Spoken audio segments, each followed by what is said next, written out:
Hello, welcome to the channel. Today we are going to be taking out the Honda NC750 X DCT. But before we do, roll the credits.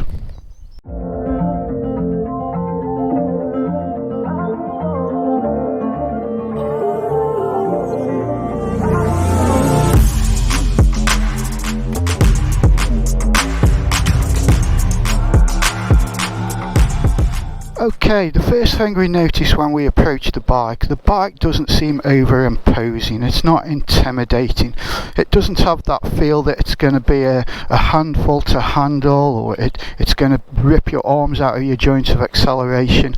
But on the other side, it still does have that big bike feel, albeit a small, compact, big bike feel. After all, it is still a 750cc. This bike has actually been lowered. I think the original bike, the seat height was around 830mm. With the lower seat height now on this bike, I've just been lowered. It makes it very easy to get on and off the bike. Okay, once sitting on the bike, the first thing that we notice, the position of the pegs are quite high on this bike. Your legs are at quite an oblique angle, I would say, almost in the sports touring type of position. However, the pegs are right directly below your spine, so it doesn't launch you forward or push you forward into that sports orientated sitting position. The handlebars on the bike, this bike does have bike raisers fitted. However, on the standard bike, the bars are at a decent height. You do lean slightly forward on the standard bike, but it is a comfortable riding position to be in. You definitely feel as though you're sitting on top of the bike. It isn't the type of bike where you sit down in the frame. The tank actually seems pretty low. It's towards the bottom of your stomach. It's not high up towards your chest or sternum like some bikes. The switchgear on the bike is exactly what you would imagine from Honda. It feels really high quality, it looks high quality. There is a good tactile feeling from all the buttons. You definitely get that nice snap feeling when you press the buttons. This bike is fitted with the Honda factory heated grips. They do work well. However, the one problem I have with them is that the button just located here is very difficult. It's so small to press when you've got gloves on, and I don't like that feature at all. I prefer a bigger button that is illuminated with all the different percentages that you can put through the heated grips. You have your handbrake just located on the left hand side bar. Again, that is because the bike is a DCT, so you cannot leave the bike in neutral. The screen is an aftermarket screen. The original screen I found to be too low for my purposes. When you're riding with the standard screen, you do get wind blast from around about your middle chest upwards. It is clean air, so it's not turbulent. However, I like to go and ride long distances on my bike, so I like to be in a bubble of calm air. However, we'll get onto it later, but you do still get some turbulence around the top of the head with this screen on. The clock is a simple LCD affair. It's white on black. It is quite small, but however, once you get used to the layout, it is easy to see, and that white on black does make it easier to see in bright light, and you can also see well at night.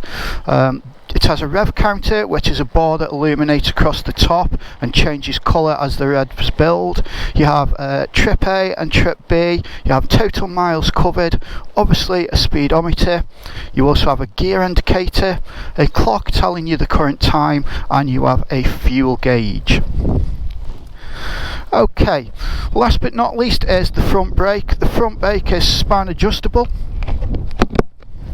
This is set on 3, and it is really easy, as you can see, to wrap my hands around the lever, so people with small hands will have absolutely no problems with the front brake lever.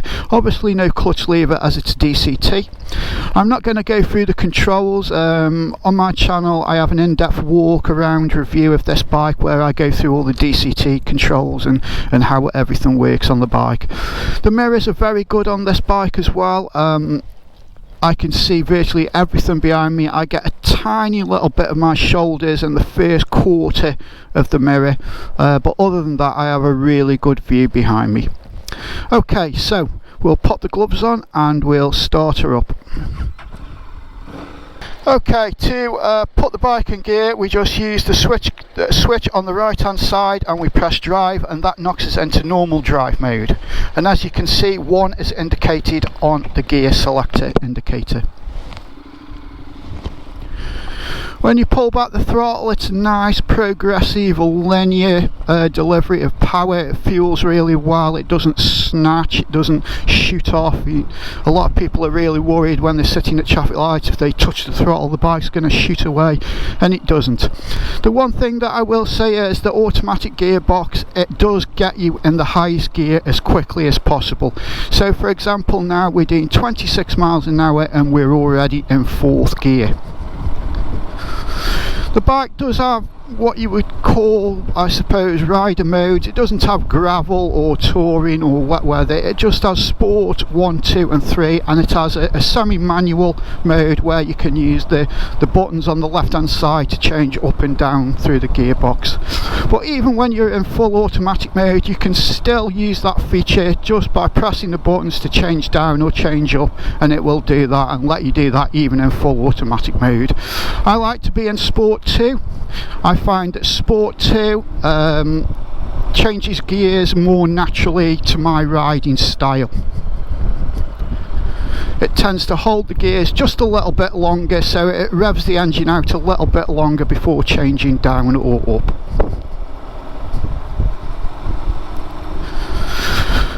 The rider position on the bike, like I say, it's very comfy. I have a 34-inch inside leg and my legs are tucked up. They're what I would call a sports touring position. It's okay for a couple of hours, but anything over an hour and a half, 2 hours, then you find that you are reaching your legs out, standing up, getting off the bike, having a little walk around.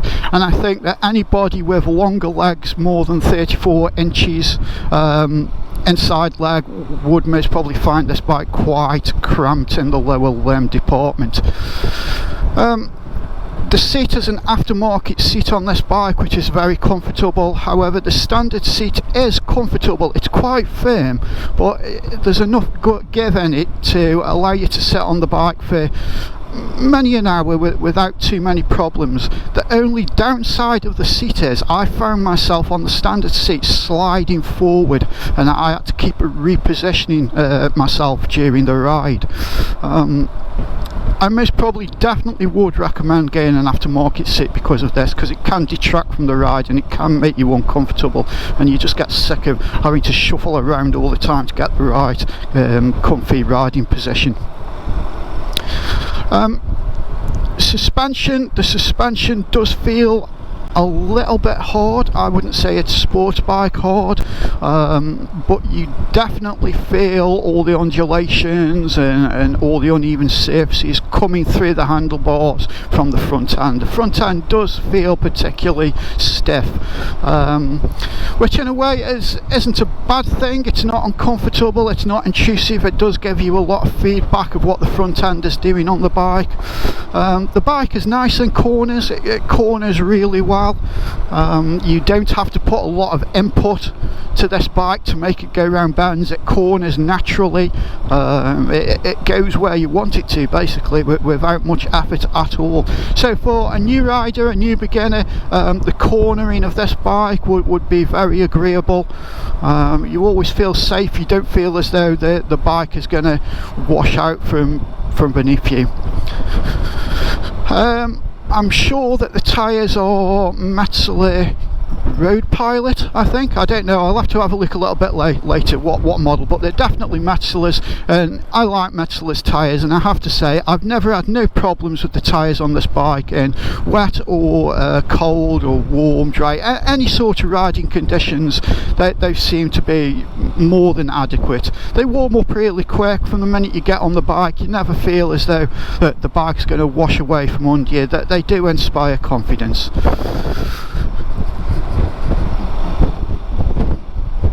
The bike itself, with power, a lot of people say it's bland.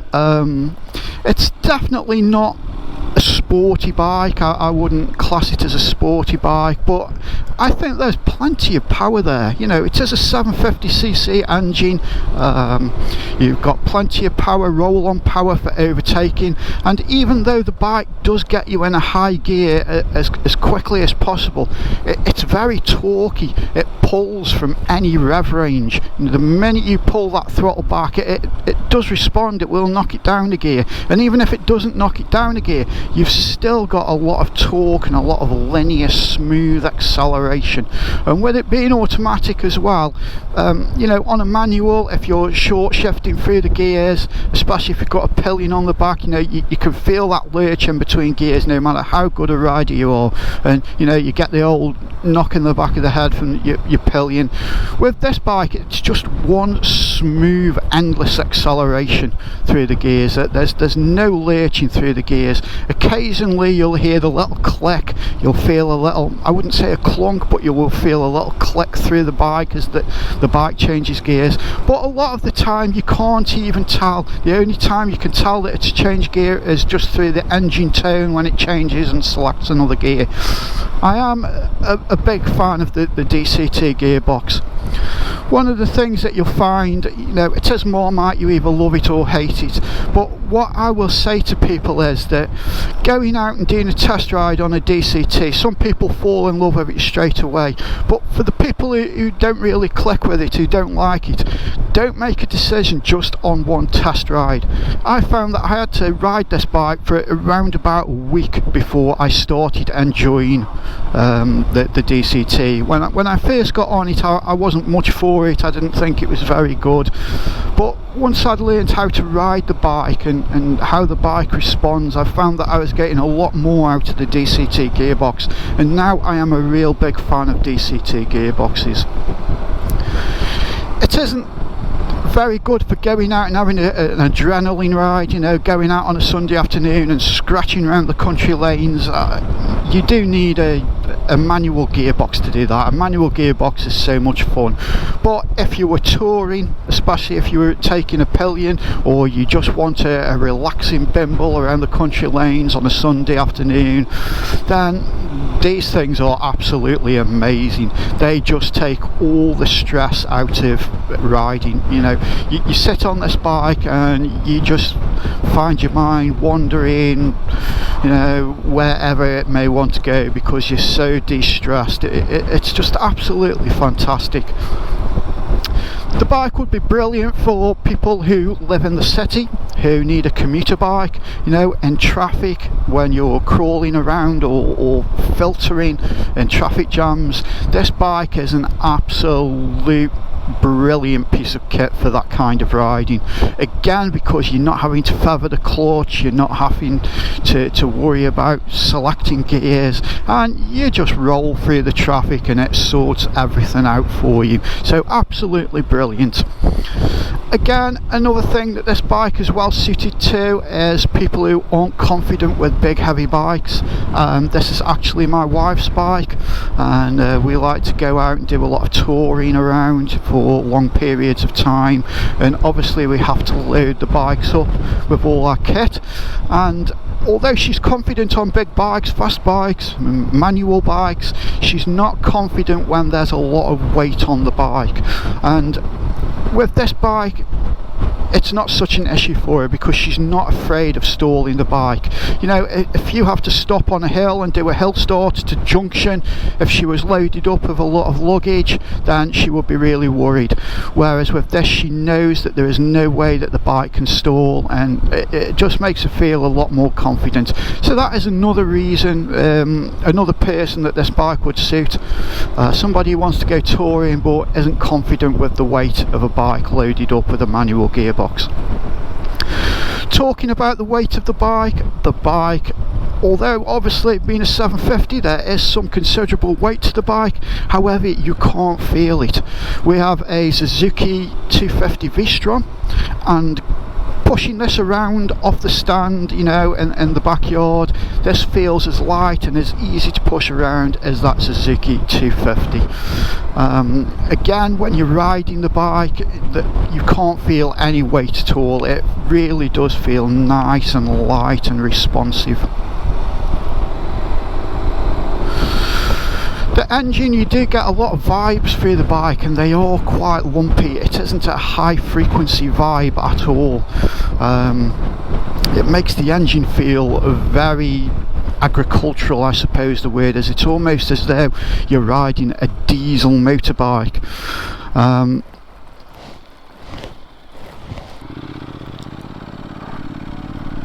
The feel of the bike, it puts people off, but you do get used to it, you know, that lumpiness. I don't know quite how to describe it. It's not like as though the fueling is making the bike lumpy, it's just chugs along, especially with the way that the gearbox puts you in a higher gear. It's something you do get used to. As I said, the screen that I have on is a Puig aftermarket screen. It's a touring screen, and although it does do a good job, I still get turbulence around the top of the head region. It's not too bad until you get over about, I would say, about 60 miles an hour, and then you can feel a lot of turbulence around the top of the helmet. Other than trying another aftermarket screen, I don't know much what I can do about that, but it does give you good wind protection. It protects your torso. I can feel a tiny little bit of wind blast around the top of my shoulders, the outside of my shoulders, but the majority is just around my head. The brakes are very good on this bike, you know, more than what this bike needs. The front brake, the minute you start to activate the brake, you feel braking pressure throughout the bike. You know, some bikes you can squeeze them a couple of mil before they start to bite. These will bite immediately you start to squeeze the brake. They're not snatchy.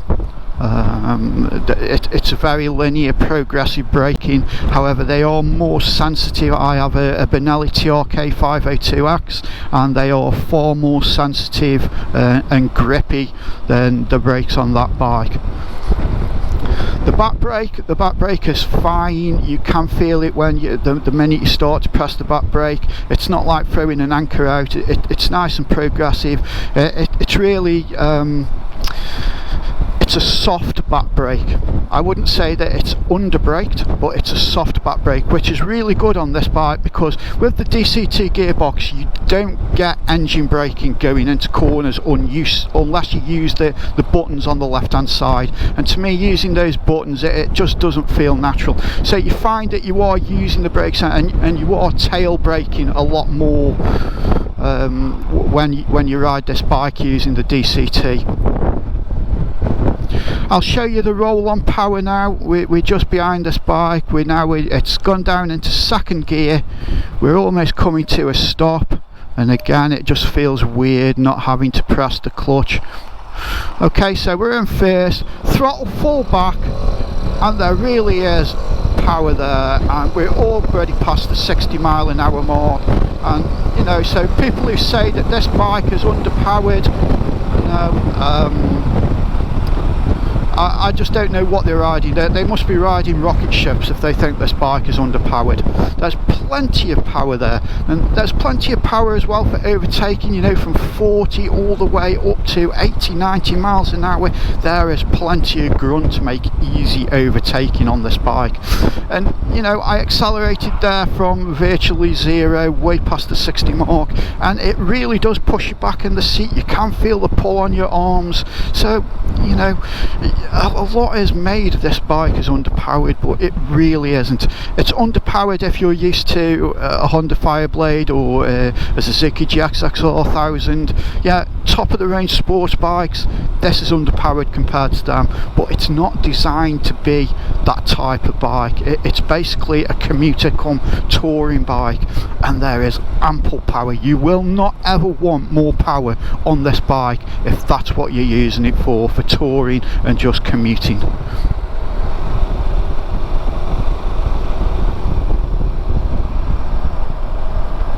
With the DCT gearbox, a lot of people who ride the bike who aren't used to riding it with a DCT, they often say that the bike doesn't corner. They say that it selects the wrong gear, it puts you offline going through bands.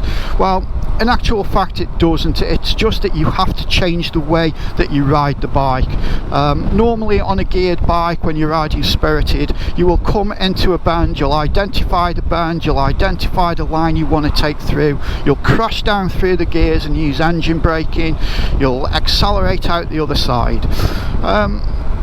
With this bike you can't do that, and what you find is as you come into a bend and you come in hot, you rely on that engine braking alongside your physical brakes, and what happens is you find yourself panicking because the clutch isn't there, and then you find that you're having to over brake and you get into the bend too hot and you get offline, and it just becomes a mess. However, if you ride the bike how you should actually control the bike going into a bend, which is identify the bend, brake for the correct speed to get round the line that you've identified, select the gear, power out through the other side.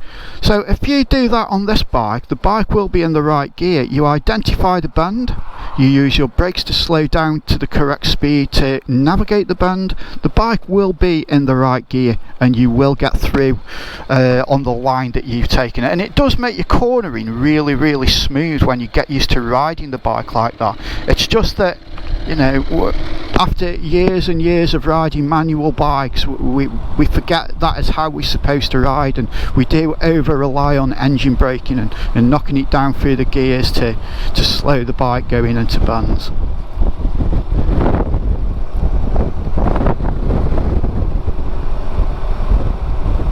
There are lots of aftermarket accessories for this bike. The bike's been out quite a while now. I think there is a new 2000, and I think they updated it last year, 2019. Main changes to that was it's now got a TFT dash. There was some styling differences, different styled exhaust, things like that. With the exhaust, the standard exhaust on the bike, I like the tone. It's subdued, it's a smooth, raspy sound. It's not a sports bike sound at all. This bike has an aftermarket exhaust on. I don't see the need to change the exhaust on this bike. The only reason there's an aftermarket exhaust on is because it was already put on by the previous owner.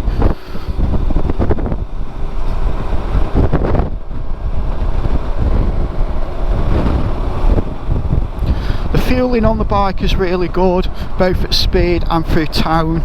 You know, a lot of people say the fueling's really bad at low revs. It's not. It's just that it's a chuggy engine. At the end of the day, it's a Honda Jazz engine that's been cut in half. You know, the Honda Jazz car, they took that engine and literally cut it in half and shoehorned it into this bike. And that's why it's so chuggy. And it's not poor fueling, it's just, you know, you get some of these big single cylinder thumper bikes, these dirt bikes, and they really thump, and it's the kind of feeling you get from that. It almost feels like a single cylinder thumper.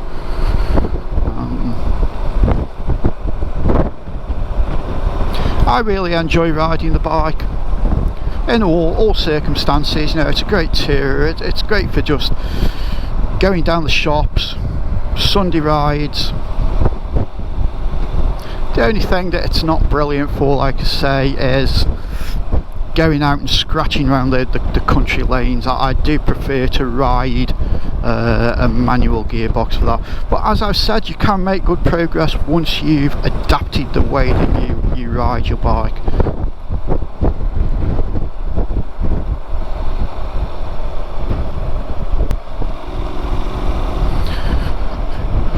And as you can see, a little bit of tail braking through the bends,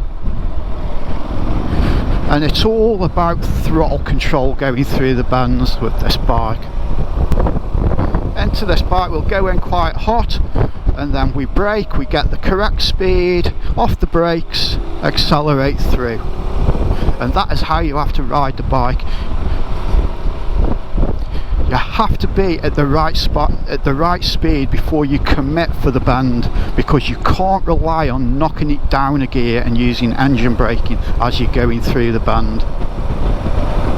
Once you get your head around that, that's when you can make a decision on whether you like the DCT gearbox, because it's absolutely so alien that the first time you ride one, when you've never ridden one before, it's so alien that it just throws you out, and you can't relax because you're constantly going for the clutch, you're constantly going for the gear change pedal, and it throws you out, and it makes you feel, it's like a disconcerting feeling. Some people get it straight away, but the majority of the people don't. The majority of people have trouble adapting at first to the DCT, but if you give it a chance and you spend long enough with it, it really does convert you to a lover.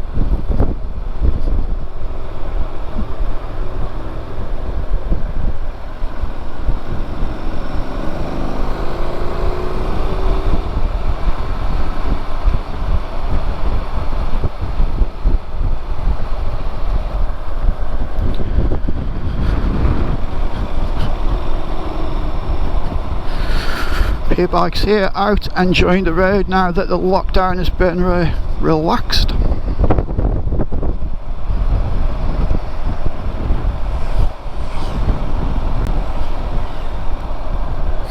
U-turning the bike again, because you've got no clutch, it does take a lot of getting your head around how to U-turn the bike, and it's all about brake and throttle control with this bike, rolling on and rolling off the throttle.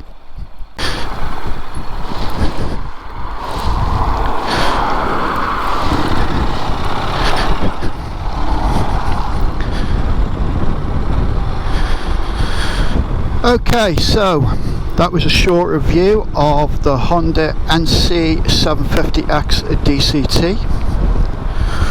What are your thoughts on the bike? Are you tempted to go out and try the black arts, the dark arts of DCT gearboxes? Leave me comments, let me know your thoughts.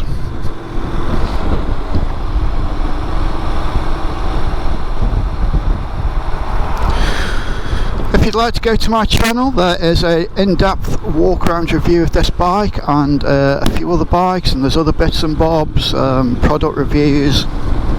So if you like this video, if you found it informative, please give me a thumbs up. Don't forget to subscribe to the channel. It doesn't cost anything when you subscribe, it just puts a little icon on the side of your channel so that I'm easier to find every time you come on YouTube. There will be more things coming up, more bike reviews, more product reviews, and all things motorbike related. So all that's left to say is everybody ride safe. Bike Rider Reviews out.